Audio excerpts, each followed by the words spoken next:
studio time. Welcome back. And today, ladies and gentlemen, we're going to do something special. I want to zone in on a very, very unique feature that Cubase has to offer, which is expression maps. So expression maps is like some sort of a mystery for a lot of people, what you can do with it and how to set it up. People have kind of seen it in action in a little bit, but there's so much more you can do with it. So I want to take you through this whole process.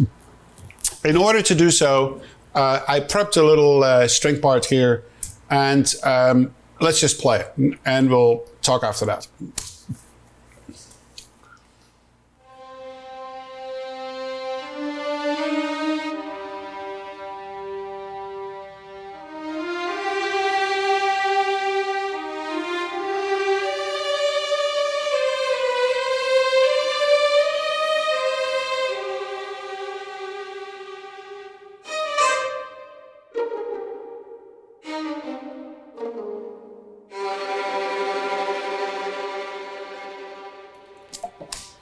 So we're just looking at a MIDI part here that has something very simple in there, some bullshit notes. It's not the point. The point is that we hear all these different articulations. We hear no vibrato, we hear different levels of vibrato.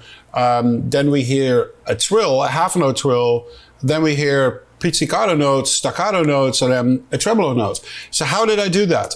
Well, this is done with expression maps. So we're now looking at a standard page, things like velocity, expression, modulation that determines the intensity and the volume. Very simple. But how do I get these articulations? So I made a button for that on my touchscreen, which now brings up the articulation lane. But you could also do that here by choosing articulations and dynamics. At this point in this tutorial, I only want to focus on the expression maps, not on a dynamic map. I'll do that in a separate episode. So let's just zoom all the way in. So now here we see lanes that have names, like no vibrato, vibrato 1, 2, 3, 4, tremolo, pizzicato, trill half, staccato, trill whole. So now when we play this thing back, you see like how it switches to these different articulations. So we start with no vibrato. A little bit, back to no, quite a lot, less, half note, a lot of vibrato, a trill, staccato, pizzicato, staccato, pizzicato, tremolo. Now, let's take us out of here, and we see the track that is called Cinematic Strings, Violin 1, Expression Maps. So I clearly already did this, but what I want to do right now is to show you how to make these yourself and the huge amount of parameters that you can add to the expression map to make your ideal orchestral library work really well with these expression maps. Now, the beauty of this is that if you have this all sorted out and you have it perfectly set up, then if you export it to the score editor or you export this to, for instance, Dorico, you would see all these articulations already perfectly notated on your melody, which gonna makes it a whole lot easier to then go through the orchestration process because you're showing exactly what you want to do. So let's now go back how you built these expression maps. So I made a button here too to bring up these expression maps. So this is the window where you build it. This is also the window where you find all the other expression maps. So let's see if I can make this window bigger. If not, we're just gonna stay where this is. This might be a glitch in the computer where I cannot make it bigger, but it doesn't matter. I can see it. So now we're going to Cinematic Strings. Violin 1, we see it right here, and this is what I've set up for this particular articulation. We're gonna build one from the ground up. I just want to tell you all the stuff that you can do and the stuff that you can't do yet. But Cubase is constantly improving this section of their software, which is extremely powerful. So in the middle, on the left, we see the expression maps that are available at these points. And there's a lot of them. But I built all these myself, so I didn't download them online. Most of them are just really bad. They don't even work. So it's way better to explain you from the ground up how this is being done, and you get a way better understanding what you can do with this. So let's just start. We're just looking here at the expression maps that you've already made. Here you also can make new ones, and you can save it and you can load them. We'll get to that. Don't worry about it. We'll get to that. The middle part, sound slots. So what are the sound slots? The sound slots are basically determining what you want to achieve and what is being visible at a certain point. So here you basically can set up 8 or as many articulations as you want. I mean, like I can add like as much as them if I want. But this library is only limited to, let's say, 1, 2, 3, 4, 5, 6, 7, 8, 9, 10. 10 articulations in one window that is all done with key switches.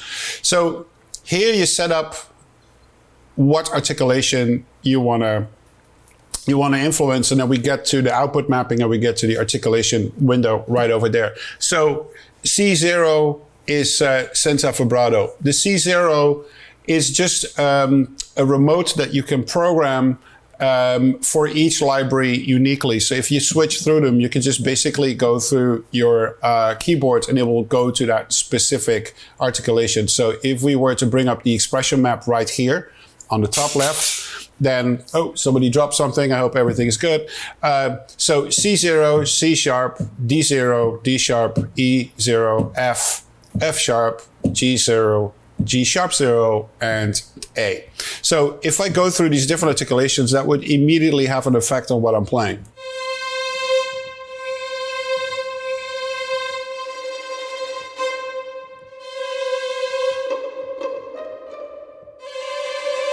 So this is just a command center to then activate a certain articulation that you're setting up in the expression map. Now, the beautiful thing is that each library has their own key switches already built in, and yes, you can customize them. But this way you can standardize what your remote key switch is for each of these libraries. You're not technically recording this in. You can, if you want to, you can play along and then just switch key switches while you're playing. And then it will show up in the articulation window exactly how we just did it. But it's easier to draw and it goes so much faster, and you'll see in a little bit why.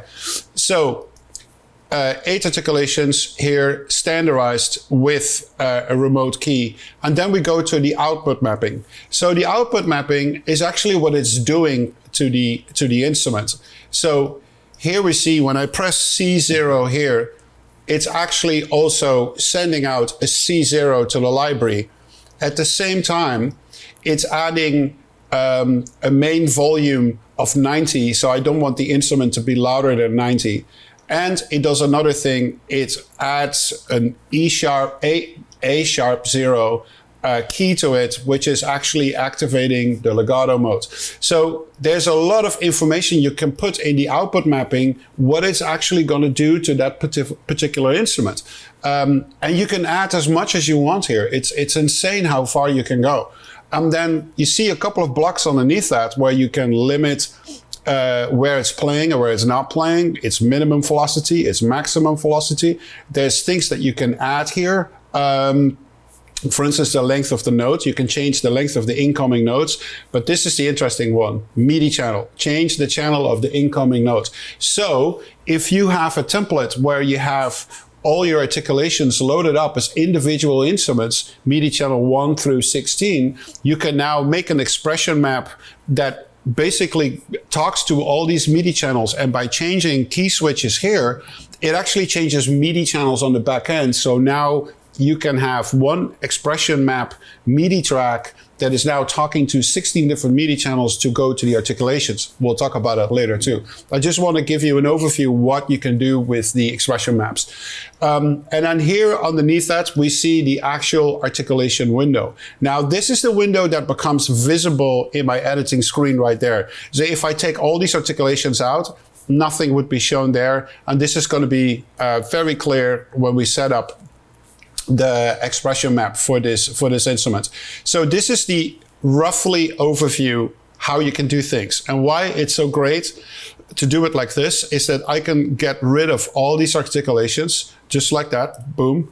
And we just basically select just the first one, and now everything is senza vibrato.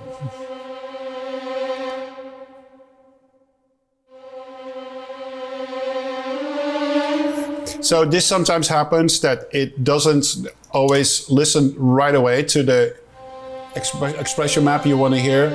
Sometimes you need to help it a little bit.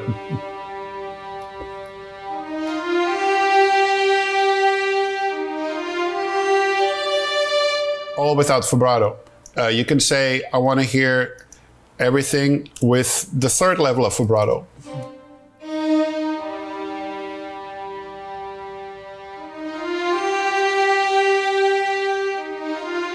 Or you constantly want to switch between all these different ones. So let's do something more extreme. So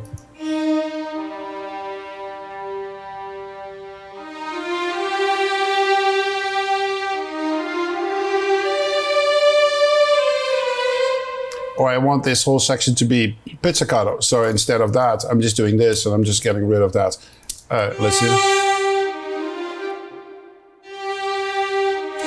Sorry, made a mistake here. Pizzicato. This is what we want.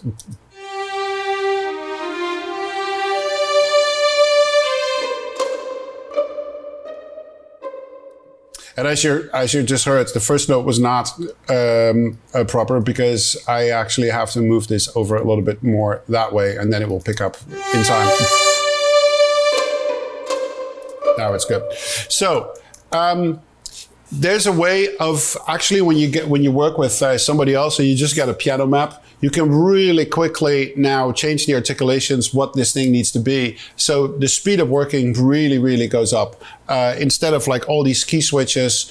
So the other cool thing is also that we don't see any key switches played here on the bottom where I usually had all my key switches. So now when you do you want to select everything and you want it an octave higher, you can just do it, and the key switches are not transposed with it, which was always like so annoying when that happened. So this is a really great way of working really fast. The other great thing about it is that the amount of MIDI tracks that you're having is shrinking by a huge amount. So for instance, if we were to look at Berlin strings, for instance, I have a lot of articulation set up here for Berlin strings. And if we go here to the original Berlin string tracks, here, this is just for violin 1. Look at the huge amount of MIDI tracks right there. So that's violin 2, huge amount of MIDI tracks. The viola, huge amount of MIDI tracks. Cello, huge amount of MIDI tracks. Basses, huge amount of MIDI tracks. So we're talking almost 12 MIDI tracks per instrument. So that's like 70 MIDI tracks that I don't need to look at anymore in the future because I have now set up my expression maps. So now I only need to look at these 5 tracks and I have all the articulations that I want built into it. So it's really great to work like this. Really, really great. It takes a lot of time to build these expression maps. So I don't want to demotivate you, but it does take a lot of time to build them. It also takes a lot of time to test drive them to make sure that they're perfect. I constantly find little mistakes here and there. So I do need to fix them, but I want to really guide you through this process to see that if you've seen this, you're actually making less mistakes in building the expression maps and become more successful at it. And once you start working with them, it takes a long time to build, but once you start working with them, man, it's such a joy. The amount of MIDI tracks is shrinking like no tomorrow, and you're making completely clear to your orchestrators, whoever you work with, what you try to achieve. So I want to go back to what I originally set up. So there you have it. That's it. But now we're going to build an expression map completely from the ground up. So I'll show you step by step how you need to do this. Okay, here we go. I'm going to bring up this window. So now we're going to build our first expression map together. In order to do that, we go to the left column and you hit the plus button. That's all you need to do. And there we have it, untitled. You can add as many as you want. Boom, boom, boom, boom, boom, boom, boom, boom, boom. You can also get rid as many as you want. Just get rid of them. Choop, choop, choop, choop. Oh, Cubase is saving, so let it do its thing. So, one untitled. And we're going to call this Studio Time Test Expression Map. But you can call it whatever you want, obviously. So now I'm just going to go out of this track, and we still have our expression map here loaded for cinematic strings. So I'm just going to go to no map, or potentially I already go to the one we're about to set up right now. So we'll not show anything at all because we haven't done anything. You see how many expression maps I made. And here we go at the very bottom. Studio Time Test Expression Map. So we're just going to select that one, and we see we have no slots or whatsoever. So at this point, it's not doing anything. It's not responding. So let's get rid of this MIDI part. Let's do everything like super squeaky clean from the beginning. So now I'm going to tell you a little trick. And the little trick is that every library has obviously key switches, or you have them set up as individual instruments for each articulation. We'll get to that later. The first part I want to cover here is how to set up an expression map for instruments that work with key switches. So cinematic strings is one, Cinebrass is one, Berlin strings you can also use with key switches. I'm actually loading all the individual articulations as an individual instrument, but we'll get to that later. So this is for key switches. So I actually went through the trouble of going to my notepad on each and every instrument right there to write down what the key switches are by default coming from the factory. So we see here C0, C sharp 0, D0, D sharp 0. We see all the things like right here and exactly what they do. Now, in order to do this and in order to make a point, you can pick any part of the instrument to set up your key switches. They could be here, they could be there, they could be here, they could be there, they could be there, wherever you want. Obviously, you want to pick a range that doesn't fight with where the notes of the strings are in this case. So this string library goes all the way up to, I think G5? No, let's see. It goes all the way up to D6.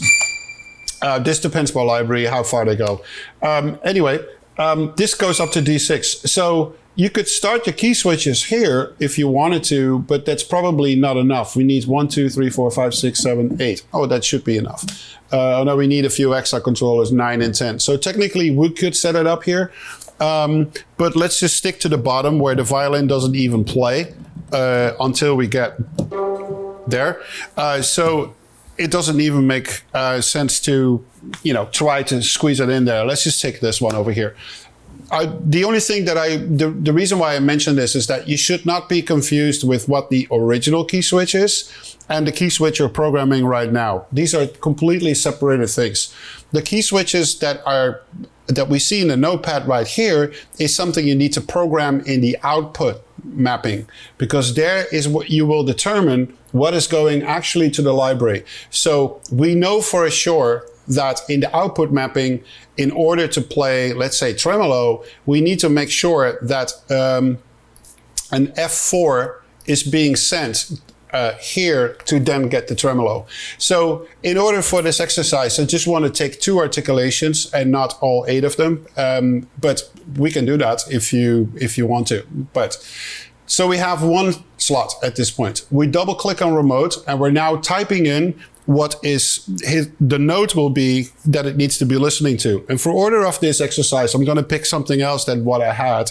So to show you that what you set up here is completely different than what goes to the actual instrument. So let's just select C1. So you just basically type in C1, boom. So C1 right now is a slot that I've created for a articulation. It could be anything. So, and in order to show that to you, we can pick any of the articulations here that we see in the notepad.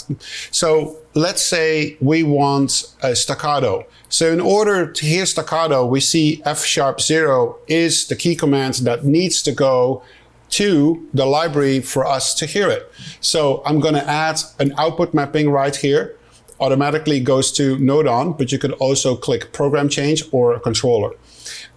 So now we're just going to program in F#0. Boom.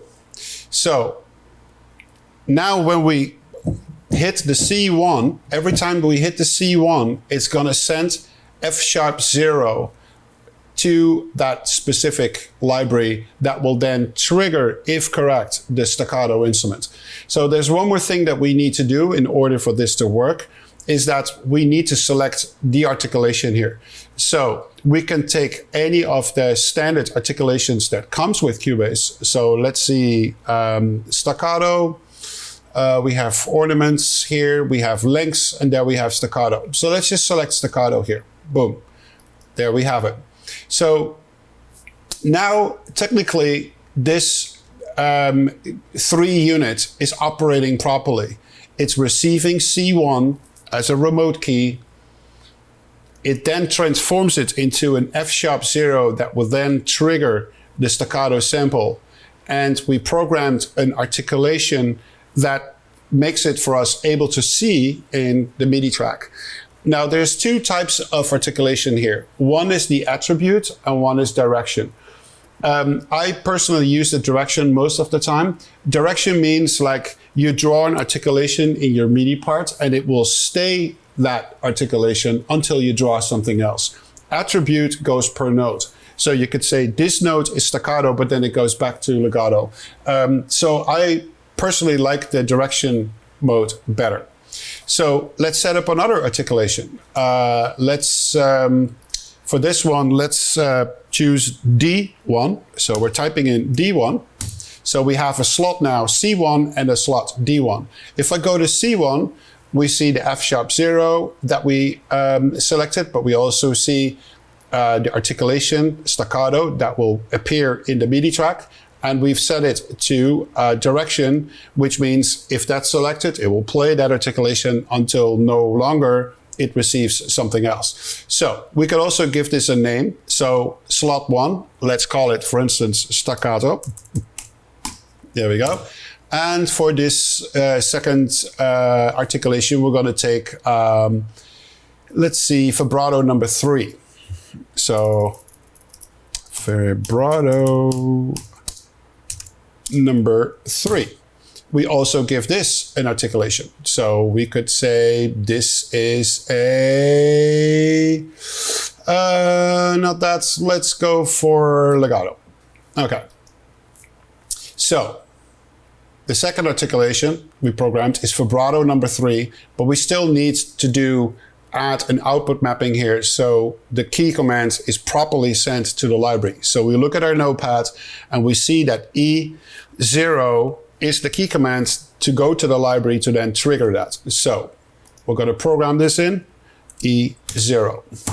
Okay, so this is as simple as it gets. You now want to save this expression map because you might have spent forever on it.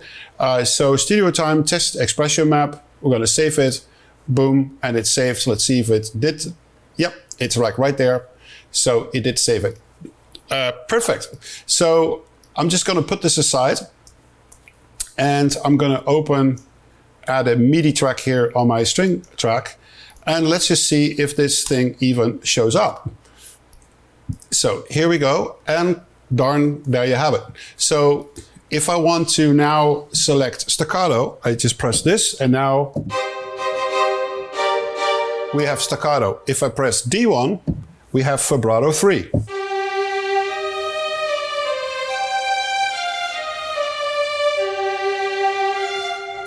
So you see how simple it is at first, but now it gets more complicated because there's way more stuff that you can add to this. So for instance, if I go out of this window and I look at my parameters here, I could see you have the vibrato, you have all the articulations here, but here you see legato on and legato off.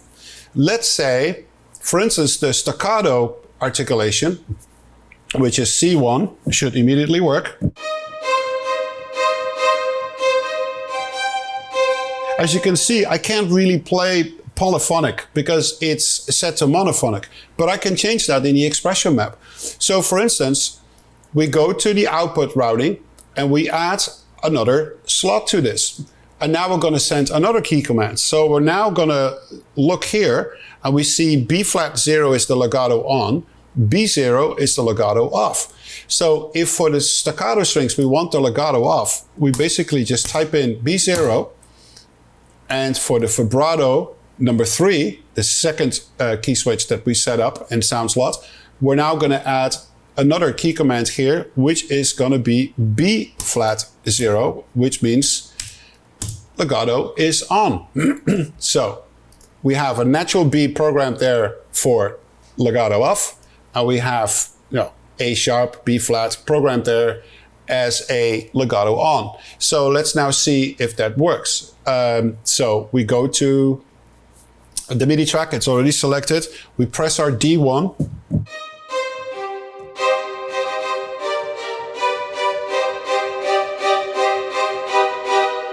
Polyphonic. Now we go to D, which is the legato strings.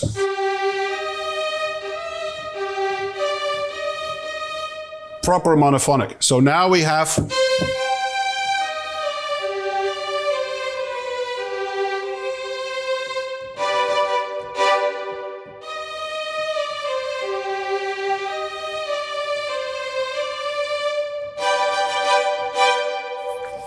you see how easy that went?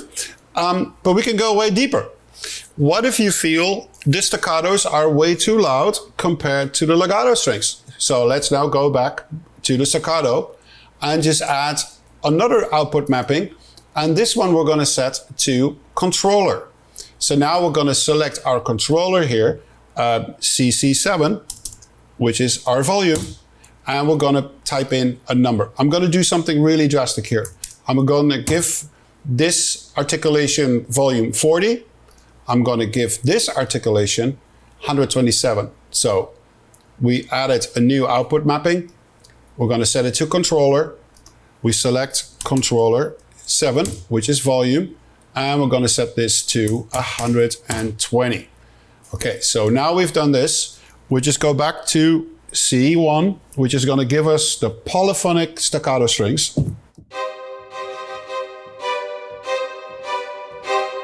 D1, legato strings.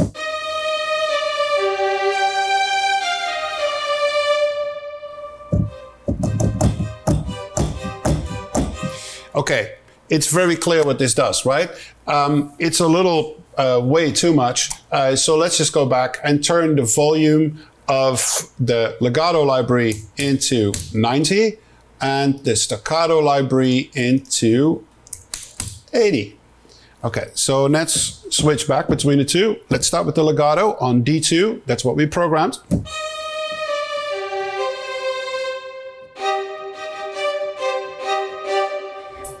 A little too loud for me still. So let's go to 70.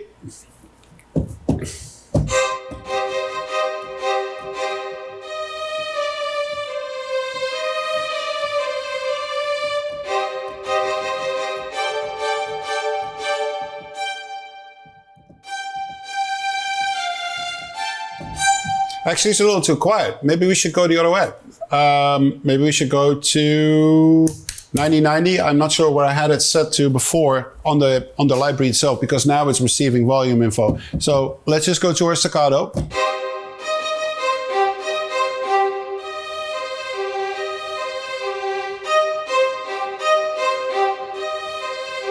a little too loud. So let's split the difference, 80. So now we have one set to 80 and one set to 90. Feels good. Okay, so now we have put in a couple of parameters. I just want to recap. So your sound slot is where you create an articulation that then is being sent to the library, programmed in the output mapping, and your articulation is what you will be seeing in your MIDI parts to switch between the two. So we've set up two sound slots.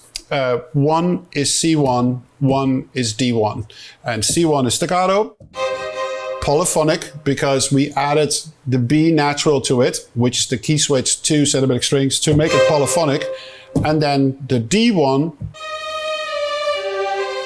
is our legato string. And in order for it to be legato, it needs to be an A sharp 0 or B flat 0. So this is a very simple way to set up an expression map. So if we were to go back to the one that I have programmed, which is, let's see, there it is. So it has way more articulations, but in fact, it does exactly the same thing as what we just did. So if we look here at the senza vibrato, I programmed a C0 as my remote key that I want to use. Then when that C0 is being pressed, it goes to the output mapping. Output mapping also is C0 to have that articulation. Controller CC7 is set to 90, and the note on E flat 0 means that I want it to be legato. Here below, I didn't do any changes. We'll get to that in a separate part of this tutorial. And then beneath here, we see senza vibrato. It's set to directional instead of attribute. Attribute is per note. Direction is like for a longer time period. Description of what it is. Okay, so very simple. So I want to go back again to my MIDI part here. I open it up. And now when we go to my expression maps here, of which I made a nice button, we open up the expression window right here, and then we select our original cinematic strings, and then we see all these articulations like right here for us to pick. How beautiful is that? Or we go back to the one that we just built. Let's go down the list. It's a long list. It's a long list. Okay, here we go. And now we only see two ports. So staccato, you see it's directional. It just goes as long as the MIDI part is open. So it goes all the way through until I draw something else. And then it becomes that. And then it becomes that. And then it becomes that. So if I were to play along with this, it should technically be staccato.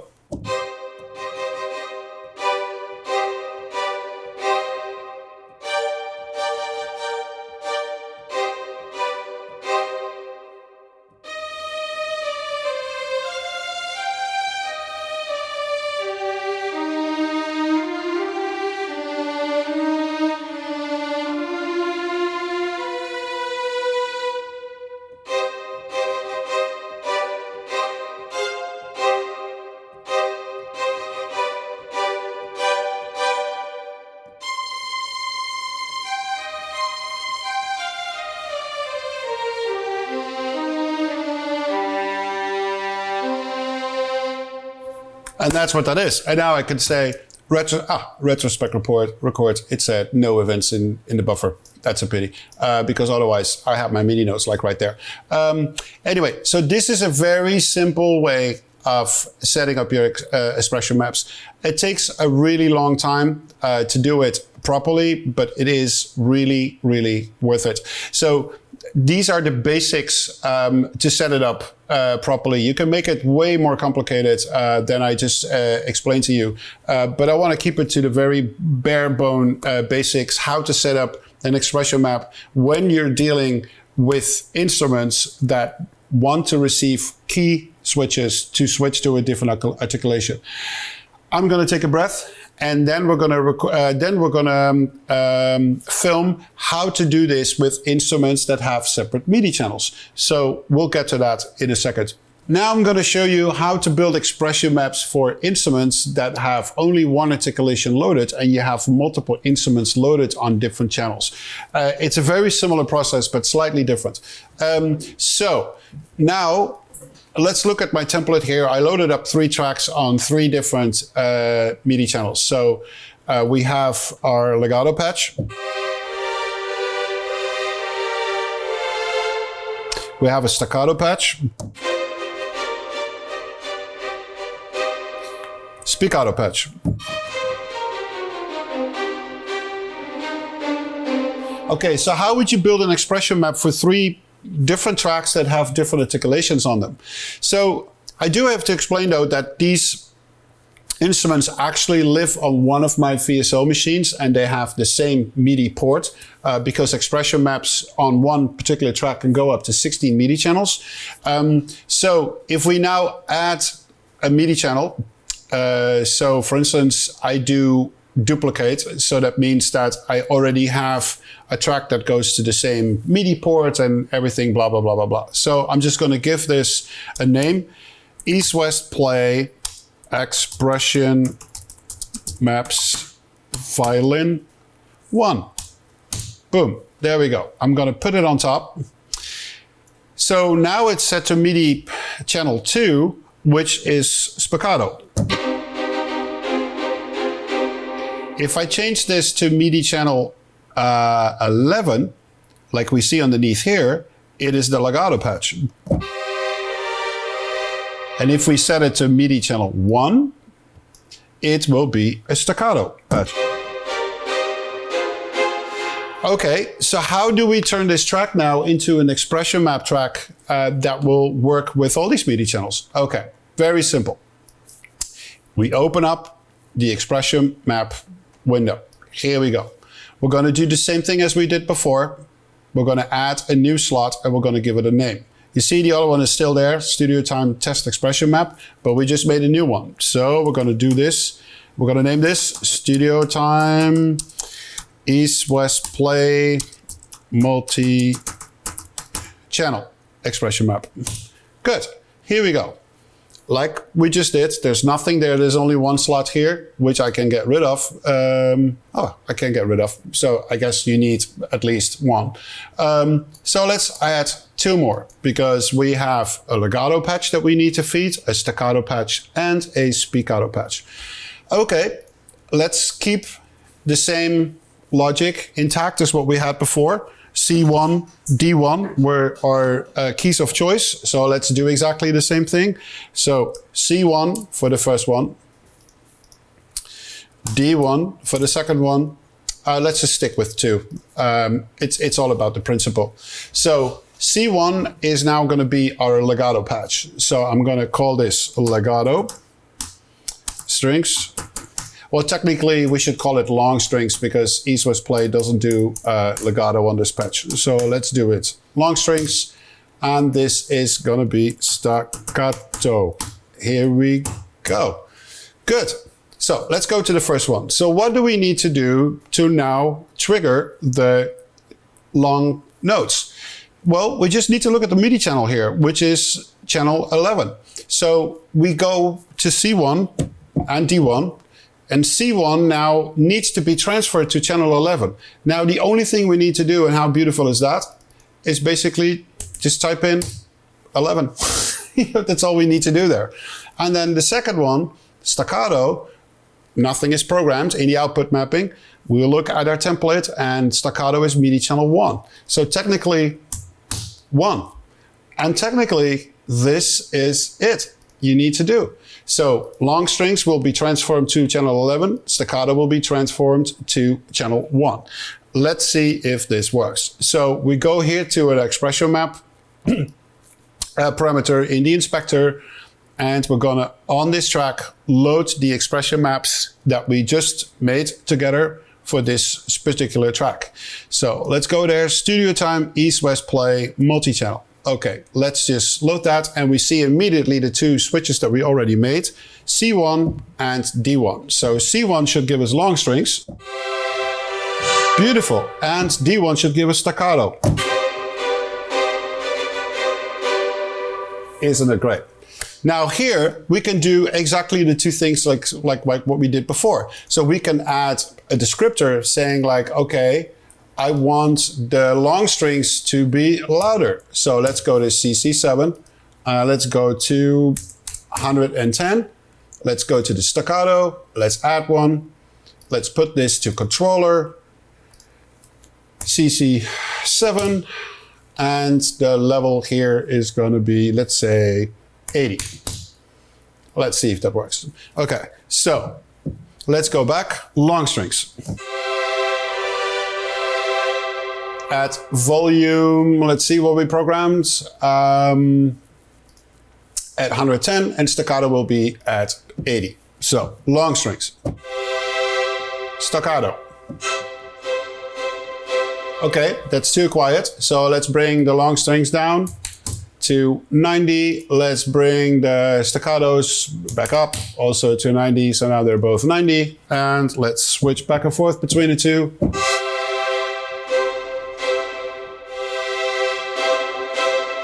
A little too loud, the staccato, so let's bring them down to 80. Let's see what that does. Sounds good to me. So that's a really good way to balance out your different libraries. Obviously, you can do this on an instrument as well. You can do it on your faders and write it into the MIDI part. But actually, I've chosen to standardize the levels between the different instruments, so programming becomes like a whole lot easier. There's one thing that we haven't done yet, and that is to program the articulation itself, because at this point, if I move this out of the way for a second and we create a MIDI part, nothing actually will show up at this point because you have to program the articulation first. Here we go. We're going to open up the window. We're going to go to our expression maps, and it doesn't show anything right here. So we actually need to program it first. So long strings, like we did in the other example, you can pick one of the articulations that comes standard with Cubase. Okay, let's pick the legato for this one, and let's pick the staccato for this one. Staccato, boom. So now we should be able to see them in our edit window, and boom, there they are. Isn't it fantastic? So now I can program, for instance, I want to start with legato first. Aha, you see what happens here? This little thing? That's because they're set to attribute and not to direction. And I want them set to direction. Remember, we talked about that in the other example. So I want to make sure this is set to direction. I want to make sure that is set to direction. Okay, we're now going to look at the editing window, and yes, they are showing up, legato and staccato. So I want to start with legato first, then a little bit of staccato, back to legato, back to staccato. So now if I play this, it should technically work.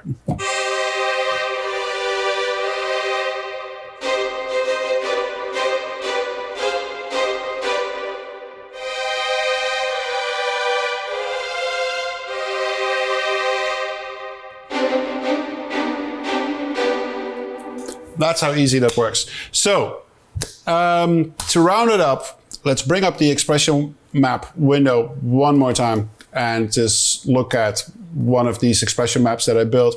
Let's select East West Play 1 so you can see the things that I did to it. So you select a sound slot, in this case C0. It's changed to 11, channel 11. It doesn't need a note on information, and it has controller 11 at 90 and controller 7 at 80, and it has an articulation here defined, so we see it in the editing window. Speak auto, the key switch for that is F7. It goes to MIDI channel 2, and then there's expression 11 and expression and volume 7 to determine whatever I want it to be. Staccato, F sharp, it's listening to that on our sound slot. It goes to MIDI channel 1, and expression is set to 90, volume is set to 65. And here you see the articulations all set to directional mode. So you can see them very easily in your editor, and they're directional in nature. So let's look at some of the other things that I built. Let's, for instance, go to a oboe library. And let's program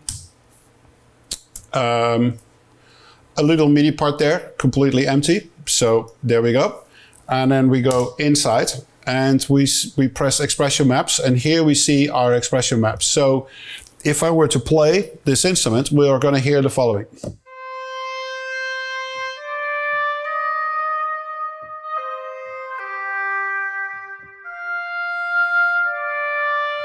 Which is the expression called natural. Now, if I were to select natural as my first articulation, and then medium as my second, medium 2 is my third, and then strong, back to medium, back to natural. Okay, and let's record the notes in that I'm playing and see what happens.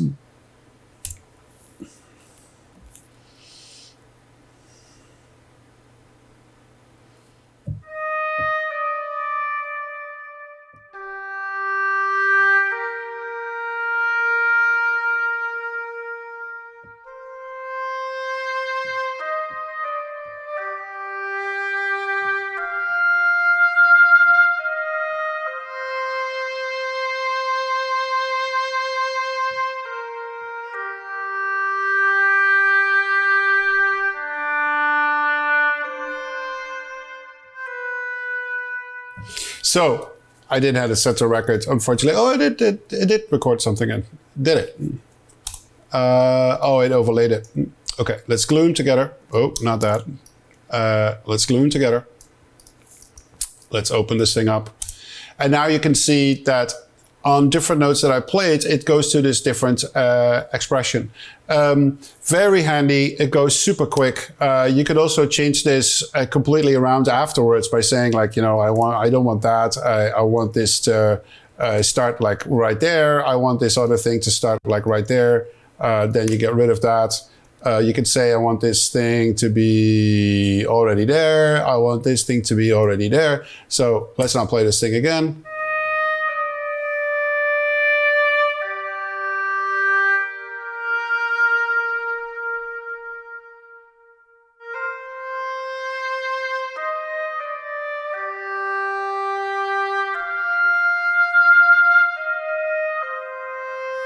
It's a really great way to program things in your Kessel settings. Well, there's another use for this as well. You can use this on synthesizers. So you can program all kinds of different levels of controllers in your expression map, and then your expression map will now control almost like the sound of your synthesizer as if these were different presets of controllers that you have set. So that's a very creative way of using the expression maps. I find this a wonderful medium developed by Steinberg. Absolutely lovely, lovely. It's not perfect yet, but it will get there. And once it starts merging with Dorico, it becomes this very, very powerful tool where you write completely like this in your Kessel template, you export everything and you download it or you import it into Dorico, and boom, everything is like right there. The expressions, what needs to be done, the articulations on top of it. Now there's one little downside yet with the expression map, but I'm sure they're working on it. That is, you can add symbols to your articulation, what we see right here. So for instance, tremolo, you could say, I want to add a symbol to this, so you can take any of the classical symbols to use with that, so it becomes even more clear when you go to orchestration.